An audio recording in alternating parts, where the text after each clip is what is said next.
ससुराल की पहली सुबह। दरवाजे पर ठक ठक की आवाज़ से नींद टूटी और हड़बड़ाकर बिस्तर छोड़कर खड़ी हो गई। यूँ तो सुबह का अलार्म भी बजा था, पर थकान इतनी थी कि अलार्म बंद कर वापस सो गई थी, इस बात से बेखबर कि मैं मायके में नहीं बल्कि ससुराल में हूँ। ऊपर से सासू माँ ने भी बोला था कि बहू तैयार होकर जल्दी कमरे से बाहर आ जाना, बस 2 दिन जल्दी उठ जाओ, उसके बाद आराम से उठना, वरना रिश्तेदार बातें बनाएंगे कि नई बहू देर तक सोती रहती है।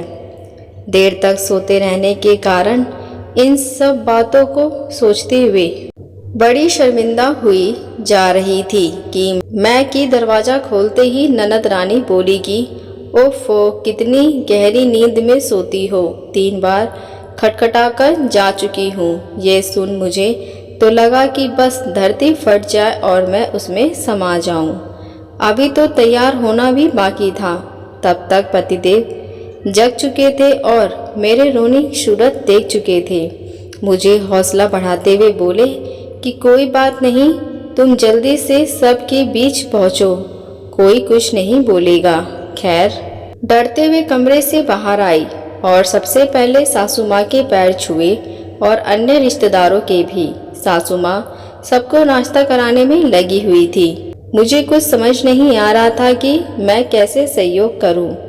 फिर मैं रसोई में जा पहुंची और सासू माँ से बोली कि मैं कुछ मदद करवा देती हूँ। इतने में बड़ी मामी लगभग चीखते हुए बोली, अरे तुम बाहर जाओ, पहले हम नई बहू से कुछ मीठा बनवाते हैं, फिर वो रसोई में काम कर सकती है। मामी जी की आवाज़ सुनकर मैं डर गई थी।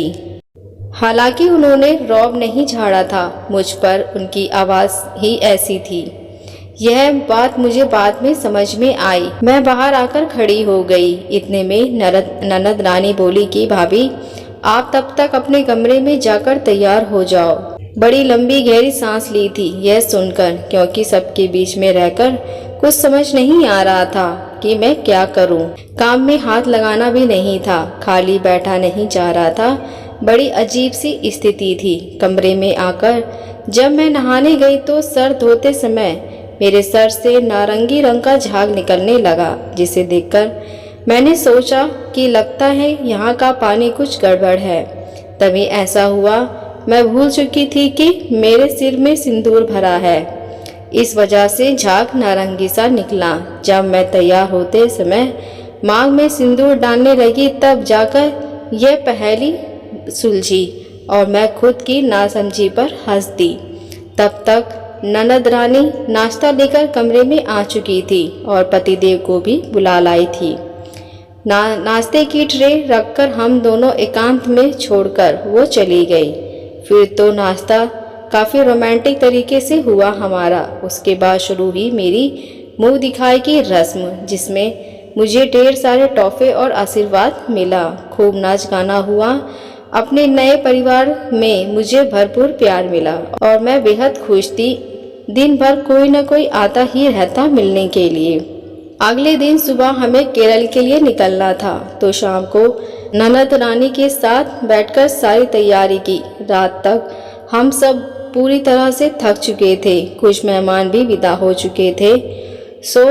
सब कुछ पहले की तरह व्यवस्थित किया जाने लगा। सासू माँ ने मुझे अपने कमरे में जाकर आराम करने को बोला और ननद रानी ने मुझे मेरे कमरे में पहुंचा दिया और इस तरह से कुछ गड़बड़ी या कुछ नादानगी के साथ ससुराल का पहला दिन बीत ही गया। आशा करती हूँ ये बहू की कहानी आपको पसंद आई हो। अगर आप हमारे चैनल पर पहली बार आए हैं तो मेरे चैनल को सब्सक्राइब, लाइक, शेयर ज़रूर करें। अब मिलते हैं नई कहानी के साथ। देखने और सुनने के लिए धन्यवाद। चैनल को सब्सक्राइब ज़रूर करें।